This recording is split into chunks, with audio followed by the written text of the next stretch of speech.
How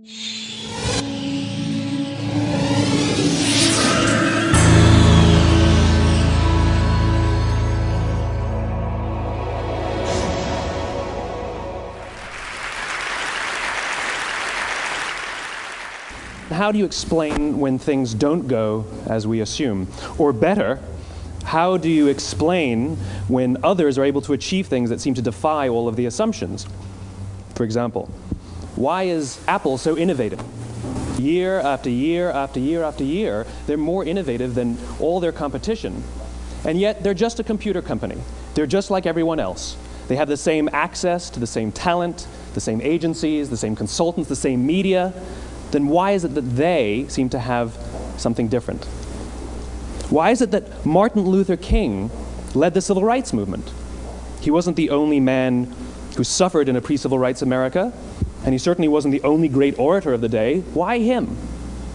And why is it that the Wright brothers were able to figure out controlled powered manned flight when there were certainly other teams who were better qualified, better funded, and they didn't achieve powered manned flight, and the Wright brothers beat them to it? There's something else at play here. About 3.5 years ago, I made a discovery, and this discovery profoundly changed my view on how I thought the world worked, and it even profoundly changed the way in which I operate in it. As it turns out, there's a pattern. As it turns out, all the great and inspiring leaders and organizations in the world, whether it's Apple or Martin Luther King or the Wright brothers, they all think, act, and communicate the exact same way, and it's the complete opposite to everyone else. All I did was codify it. And it's probably the world's simplest idea. I call it the golden circle.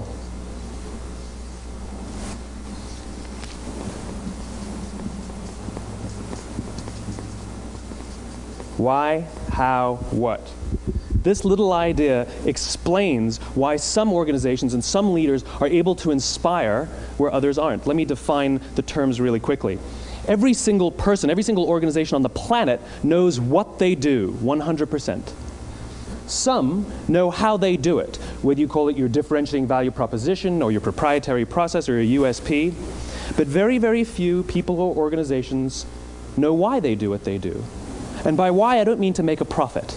That's a result. It's always a result. By why, I mean what's your purpose? What's your cause? What's your belief? Why does your organization exist? Why do you get out of bed in the morning? And why should anyone care? Well, as a result, the way we think, the way we act, the way we communicate is from the outside in. It's obvious. We go from the clearest thing to the fuzziest thing. But the inspired leaders and the inspired organizations, regardless of their size, regardless of their industry, all think, act, and communicate from the inside out. Let me give you an example. I use Apple because they're easy to understand and everybody gets it. If Apple were like everyone else, a marketing message from them might sound like this: we make great computers.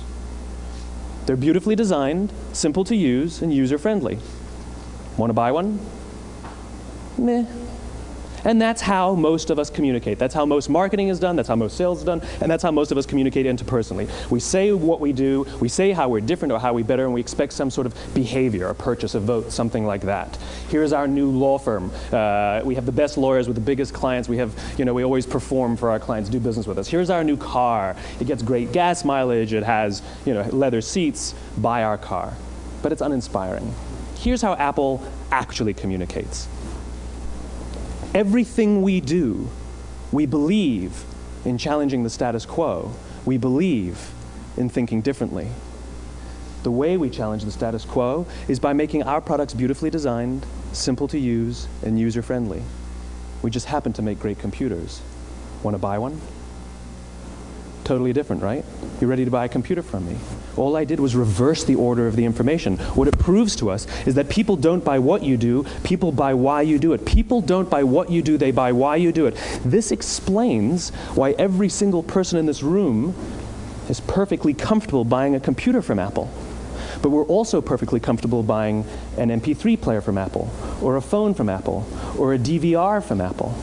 But as I said before, Apple's just a computer company. There's nothing that distinguishes them structurally from any of their competitors. Their competitors are all equally qualified to make all of these products. In fact, they tried. A few years ago, Gateway came out with flat screen TVs. They're eminently qualified to make flat screen TVs. They've been making flat screen monitors for years. Nobody bought one.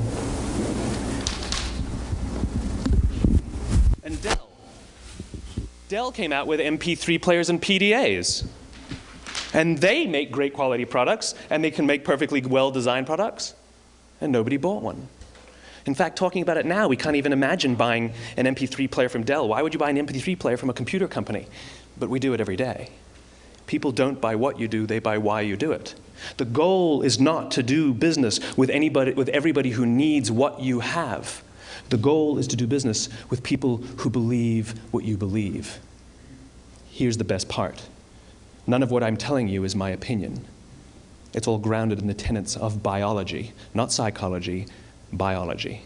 If you look at a cross-section of the human brain, looking from the top down, what you see is the human brain is actually broken into three major components that correlate perfectly with the golden circle. Our newest brain, our Homo sapien brain, our neocortex, corresponds with the what level. The neocortex is responsible for all of our rational and analytical thought and language. The middle two sections make up our limbic brains, and our limbic brains are responsible for all of our feelings, like trust and loyalty. It's also responsible for all human behavior, all decision-making, and it has no capacity for language. In other words, when we communicate from the outside in, yes, people can understand vast amounts of complicated information like features and benefits and facts and figures. It just doesn't drive behavior. When we communicate from the inside out, we're talking directly to the part of the brain that controls behavior, and then we allow people to rationalize it with the tangible things we say and do. This is where gut decisions come from. You know, sometimes you can give somebody all the facts and your figures, and they say, I know what all the facts and details say, but it just doesn't feel right. Why would we use that verb? It doesn't feel right. Because the part of the brain that controls decision-making doesn't control language. And the best we can muster up is, I don't know, it just doesn't feel right. Or sometimes you say you're leading with your heart or you're leading with your soul. Well, I hate to break it to you, those aren't other body parts controlling your behavior. It's all happening here in your limbic brain, the part of the brain that controls decision-making and not language. But if you don't know why you do what you do, and people respond to why you do what you do, then how will you ever get people to vote for you or buy something from you, or more importantly, be loyal and want to be a part of what it is that you do? Again, the goal is not just to sell people who need what you have. The goal is to sell to people who believe what you believe. The goal is not just to hire people who need a job. It's to hire people who believe what you believe. I always say that, you know, there's, if you hire people just because they can do a job, they'll work for your money. But if you hire people who believe what you believe, they work for you with blood and sweat and tears. And nowhere else is there a better example of this than with the Wright brothers. Most people don't know about Samuel Pierpont Langley. And back in the early 20th century, the pursuit of powered man flight was like the dot-com of the day. Everybody was trying it. And Samuel Pierpont Langley had what we assume to be the recipe for success. I mean, even now, you ask people, why did your product or why did your company fail? And people always give you the same permutation of the same three things. Undercapitalized, the wrong people, bad market conditions. It's always the same three things. So let's explore that. Samuel Pierpont Langley was given $50,000 by the War Department to figure out this flying machine. Money was no problem. He held a seat at Harvard and worked at the Smithsonian and was extremely well connected. He knew all the big minds of the day. He hired the best minds money could find, and the market conditions were fantastic. The New York Times followed him around everywhere, and everyone was rooting for Langley. And how come we've never heard of Samuel Pierpont Langley? A few hundred miles away in Dayton, Ohio, Orville and Wilbur Wright. They had none of what we consider to be the recipe for success. They had no money. They paid for their dream with the proceeds from their bicycle shop. Not a single person on the Wright brothers' team had a college education, not even Orville or Wilbur. And the New York Times followed them around nowhere. The difference was Orville and Wilbur were driven by a cause, by a purpose, by a belief. They believed that if they could figure out this flying machine, it'll change the course of the world. Samuel Pierpont Langley was different. He wanted to be rich, and he wanted to be famous. He was in pursuit of the result. He was in pursuit of the riches. And lo and behold, look what happened. The people who believed in the Wright brothers' dream worked with them with blood and sweat and tears. The others just worked for the paycheck. And they tell stories of how every time the Wright brothers went out, they would have to take 5 sets of parts because that's how many times they would crash before they came in for supper. And eventually, on December 17th, 1903, the Wright brothers took flight. And no one was there to even experience it. We found out about it a few days later. And further proof that Langley was motivated by the wrong thing, the day the Wright brothers took flight, he quit. He could have said, "That's an amazing discovery, guys. Now we'll improve upon your technology."